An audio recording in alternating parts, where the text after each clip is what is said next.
عيني احنا اللي دا يصير عندنا مو انفتاح، الانفتاح مو هيجي، احنا اللي دا يصير عندنا للاسف انعدام اخلاق.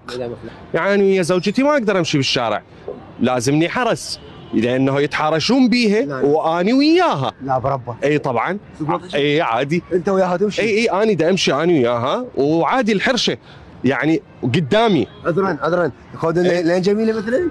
والله يا عيني الجمال هذا شيء نسبي. اكو ناس تشوفها حلوه، اكو ناس تشوفها ما حلوه. زين شنو ردت فعلك انت من شخص؟ يعني شو اسوي له؟ اتعارك وياه مثلا؟ ما استفاد ولا اي شيء، حتى متخزره، لاني راح احطها بموقف هي ما حلو. صحيح. لانه راح تصفن، هي ما تفتهم عربي يعني مو كلش. فراح تشوفني اذا اتعارك راح تبطل هي تريد تطلع من البيت، لان راح تقول لك كل ما راح نطلع من البيت هو راح يروح يتعارك ويا احد لانه فلان باوع عليه، فلان حكى لي كلمه.